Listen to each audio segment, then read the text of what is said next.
আসসালামু আলাইকুম ওরহমতুল্লাহি ওয়াবারাকাতুহ। দিনী আমল ইউটিউব চ্যানেলের দিনী ভাই বোনেরা, আমি আশা করি রব্বুল আলামিন আল্লাহ তাআলার অশেষ রহমতে এবং দয়ায় আপনারা ভালো আছেন, সুস্থ আছেন। আলহামদুলিল্লাহ, এমন একটি পরীক্ষিত আমলের ভিডিও নিয়ে হাজির হয়েছি। গত জুমার দিন আসরের নামাজ আদায়ের পরে আমলটি করেছিলাম। রব্বুল আলামিন এই আমলের ওসিলায় সঙ্গে সঙ্গে মনের নেক আশাগুলো পূরণ করে দিয়েছিলেন। আপনারাও যারা মনের নেক আশা পূরণের জন্য আমল করে থাকেন, এই আমলটি মনের মধ্যে একটা বিশ্বাস নিয়ে অন্তত একবার হলেও আজকে করে দেখুন। আল্লাহ তাআলা চাহে তো আপনার মনের নেক আশার সঙ্গে সঙ্গে পূরণ হয়ে যেতে পারে। তাই অনুরোধ করছি, আমলের উদ্দেশ্যে ভিডিওটি অবশ্যই মনোযোগ দিয়ে মনটিকে নরম করে দেখতে থাকুন। পবিত্র জুমার দিন সপ্তাহের অন্যতম এবং পবিত্রতম শ্রেষ্ঠতম একটি দিন। এই দিনের বিশেষ কিছু ইবাদত আছে এবং বিশেষ কিছু ইবাদত আর এই সময়ও আর রয়েছে বিশেষ সময়। আর এই বিশেষ সময়গুলোতেই দোয়া করলে আল্লাহ তাআলা আর তার বান্দার মনের নেক আশাগুলো পূরণ করেন, দোয়াগুলো কবুল করেন, বান্দাকে বিশেষ অনুগ্রহে ভূষিত করেন। হাদিসে পাকে পবিত্র জুমার দিন বিভিন্ন সময় দোয়া কবুলের কথা বলা থাকলেও পবিত্র জুমার দিন আসরের পরে দোয়া কবুল হওয়ার কথা বিশেষভাবে উল্লেখ করা হয়েছে। দিনী ভাই বোনেরা, হযরত আবু হুরায়রা রাদিয়াল্লাহু তাআলা আনহু বলেন, রাসূল পাক সাল্লাল্লাহু আলাইহি ওয়াসাল্লাম বলেছেন, জুমার দিনে এমন একটা সময় আছে, সেই সময়টায় যদি কোনো মুসলিম নামাজ আদায়রত অবস্থায় থাকে এবং আল্লাহর কাছে কিছু চায়, আল্লাহ অবশ্যই তার সে চাহিদা বা দোয়া কবুল করবেন। এরপর রাসূল সাল্লাল্লাহু আলাইহি ওয়াসাল্লাম তার হাত দিয়ে ইশারা করে সেই সময়টির সংক্ষিপ্ততার ইঙ্গিত দেন। বুখারী শরীফের সহিহ একটি হাদিস। আব্দুল্লাহ ইবনে সালাম রাদিয়াল্লাহু তাআলা আনহু বর্ণনা করেছেন, জুমাবারে বা শুক্রবারে আসরের পর থেকে সূর্যাস্ত পর্যন্ত দোয়া কবুল হয়। বিখ্যাত সিরাত গ্রন্থ জাদুল মাওয়াদেও এটি বলা হয়েছে যে জুমার দিন আসরের নামাজ আদায় করার পরে দোয়া কবুল হয়।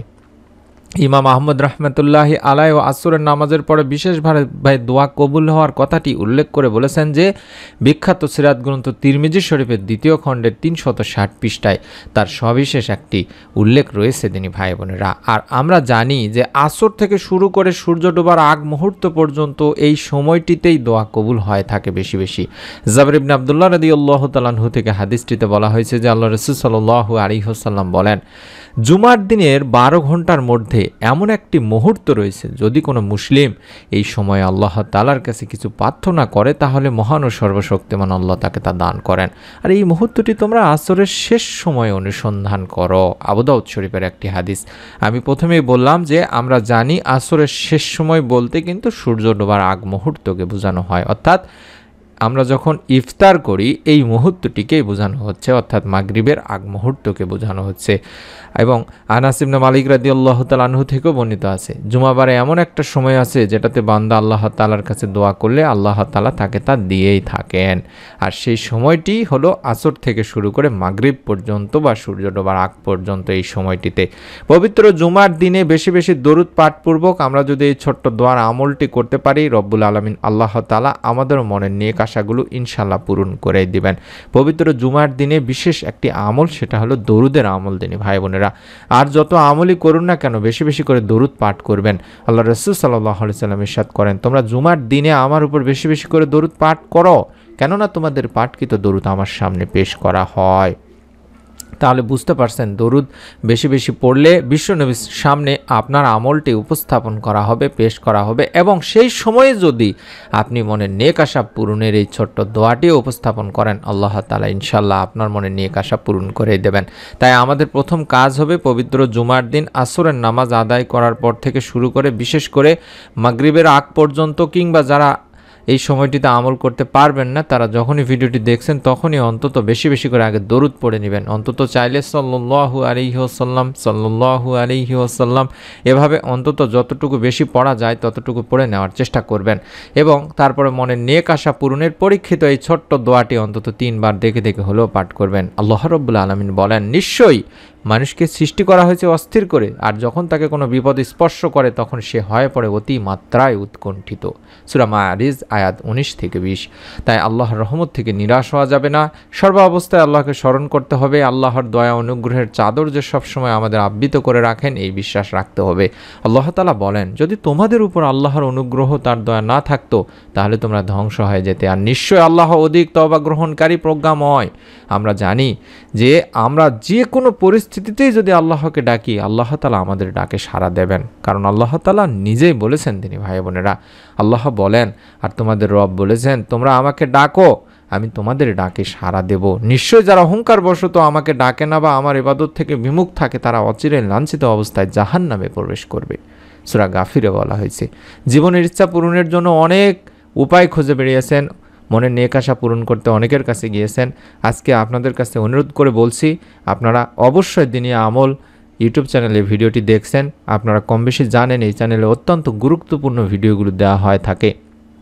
তাই অনুরোধ করছি, অবশ্যই যদি এই আমলটি মন থেকে বিশ্বাস নিয়ে নিয়ত করে করতে পারেন, রব্বুল আলামিন আপনার আমলকে, আপনার মনের নেক আশাকে ইনশাল্লাহ পূরণ করে দেবেন, আমল কবুল করে নেবেন। হাদিস শরীফে এমনই একটি পরীক্ষিত দোয়ার কথা বলা হয়েছে। একবার আনাস রাদিয়াল্লাহু তাআলা আনহু আল্লাহ রাসূল সাল্লাল্লাহু আলাইহি সাল্লামের সঙ্গে বসেছিলেন। এমন সময় এক ব্যক্তি এসে নামাজ আদায় করে এই দোয়াটি পাঠ করলো। যে দোয়াটি দেখাচ্ছি, এই দরুদ পাঠপূর্বক দোয়াটি আমরা বেশি বেশি করে পড়ব, কম করে হলেও 3 বার পাঠ করব। আল্লাহুম্মা ইন্নী আসআলুকা বিআন্না লাকাল হামদু লা ইলাহা ইল্লা আনতাল মান্নান বাদিউস সামাওয়াতি ওয়াল আরদ ইয়া জাল জালালি ওয়াল ইকরাম ইয়া হাইয়্যু ইয়া কাইয়্যুম। আল্লাহুম্মা ইন্নী আসআলুকা বিআন্না লাকাল হামদু লা ইলাহা ইল্লা আনতাল মান্নান বাদিউস সামাওয়াতি ওয়াল আরদ ইয়া জাল জালালি ওয়াল ইকরাম ইয়া হাইয়্যু ইয়া কাইয়্যুম। তখন নবী করিম সাল্লাল্লাহু আলাইহি সাল্লাম বললেন হযরত আনাস রাদিয়াল্লাহু তাআলা আনহুকে যে এই ব্যক্তিটি ইসমে আজমের দোয়া পড়ে দোয়া করেছে। ইসমে আজম হচ্ছে মহান আল্লাহর এমন নাম, যে নামে আল্লাহকে ডাকলে আল্লাহ তাআলা তার ডাকে সাড়া দেন, যে নামে তার কাছে চাইলে আল্লাহ তাআলা তার চাওয়া পূরণ করেন।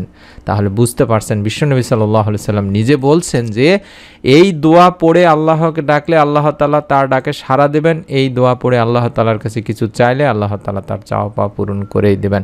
আপনার নিয়ত, আপনার যদি সহি হয়, আপনার নিয়ত যদি সঠিক হয়, আপনার চাওয়া যদি বৈধ হয়, আল্লাহ তাআলা ইনশাল্লাহ চাহে তো এই আমলের ওসিলায় আপনার মনের নেক আশা ইনশাল্লাহ পূরণ করেই দেবেন। তিনি ভাই বোনেরা, আমরা কম বেশি সকলেই জানি যে আমাদের মনের নেক আশা পূরণের জন্য বা দোয়া কবুলের হওয়ার জন্য 3টা পদ্ধতির মাধ্যমে আল্লাহ তাআলা দোয়া কবুল করে থাকেন। তার মধ্যে 1 নম্বর পদ্ধতি হলো, সে যে দোয়া করেছে হুবহু তা কবুল করে সঙ্গে সঙ্গে দুনিয়াতে দিয়ে দেন, আলহামদুলিল্লাহ। 2 নম্বর হলো তার দোয়ার প্রতিদান পরকালের জন্য আল্লাহ তাআলা সংরক্ষণ করে রাখেন, তখন আপনি এই দোয়ার প্রতিদান পাবেন। 3 নম্বর পদ্ধতি হলো দোয়া কবুল হওয়ার, সেটার মাধ্যমে যে আপনার কোনো অমঙ্গল বা কোনো অকল্যাণ বা কোনো ধরনের বড় বিপদ থেকে আল্লাহ তাআলা এই দোয়ার মাধ্যমে আপনাকে রক্ষা করে থাকেন। তাই বান্দার দোয়া আল্লাহ তাআলা কখনোই ফিরিয়ে দেন না। দোয়া কবুলের এই 3টি পদ্ধতি বা 3টি অবস্থাতে আল্লাহ তাআলা দোয়া কবুল করে থাকেন। তাই দোয়া কখনোই করে ব্যথা যাবে না, দোয়া করা তাই কখনো বন্ধ করা যাবে না। 3 পদ্ধতির যে কোনো একটি পদ্ধতিতে আল্লাহ তাআলা বান্দার দোয়া কবুল করে থাকেন। তাই আমি আমার দিনী ভাই বোনদের কাছে অনুরোধ করব, মন থেকে একটা বিশ্বাস করে নিয়ত করে আমলটি করুন। আজ জুমার দিন না পারলেও সামনে আল্লাহ তাআলা বাঁচিয়ে রাখলে জুমার দিন যখনই সময় পাবেন, অন্তত আসর থেকে শুরু করে মাগরিব পর্যন্ত এই সময়টিতে বেশি বেশি করে দরুদ পাঠ করবেন এবং মনের নেক আশা পূরণের পরীক্ষিত যে দোয়াটি দেখাচ্ছি, ইসমে আজমের দোয়া, কম বেশি সকলেই নাম শুনছেন। ইসমে আজমের মাধ্যমে চাইলে আল্লাহ তাআলা তার চাওয়া পূরণ করেন। এই ইসমে আজমের দোয়াটি কম করে হলেও 3 বার পড়ে তারপর আল্লাহ তাআলার কাছে 2 হাত তুলে কান্নাকাটি করে আপনি আপনার মনের যত নেক চাওয়া পাওয়াগুলো আছে, হতে পারে নেক সন্তানের প্রয়োজন, হতে পারে অভাব অনটনের মধ্যে আছেন, রিজিকে বরকত নেই, হতে পারে অসুখ বিসুখের মধ্যে আছেন, হতে পারে চাকরি বাকরির প্রয়োজন, কিংবা বিবাহযোগ্য কোনো কন্যা থাকলে কিংবা বিবাহযোগ্য আপনি থাকলে, যদি বিবাহ না হয় থাকে তাহলেও আল্লাহ তাআলার কাছে উত্তম এবং নেক পাত্রী বা পাত্র চেয়েও দোয়া করতে পারেন, জীবনসঙ্গী চেয়েও দোয়া করতে পারেন। এক কথায় মনের নেক আশা পূরণের সমস্ত বৈধ উপায়গুলো আল্লাহ তাআলার কাছে তুলে ধরবেন, কান্নাকাটি করে দোয়া করবেন, নিজে নিজে আমলটি করার চেষ্টা করবেন। হয়তোবা চাইলে বাড়িতে বসে আমলটি করতে পারেন, গোপন নির্জন জায়গায় বসে, ইনশাআল্লাহ আল্লাহ তাআলা আপনাকেও নিরাশ করবেন না। এটি একটি পরীক্ষিত আমলের ভিডিও, কবুল হওয়া আমলের ভিডিও। আশা করছি আমরা মন থেকে দোয়া করি, আপনারাও নিয়ত করে আমলটি করুন এবং অনুরোধ করছি এরকম গুরুত্বপূর্ণ ভিডিওগুলো আমরা নিয়মিত দেব এখন থেকে ইনশাআল্লাহ। তাই অবশ্যই চ্যানেলটি সাবস্ক্রাইব করে রেখে দিন, যাতে করে নতুন আমলের ভিডিওগুলো আপনারা আর কখনোই মিস না হয়ে যায়। সকলেই ভালো থাকুন, সুস্থ থাকুন। নতুন ভিডিও দেখার আমন্ত্রণ জানিয়ে বিদায় নিচ্ছি। আসসালামু আলাইকুম ওয়া রাহমাতুল্লাহি ওয়া বারাকাতুহু।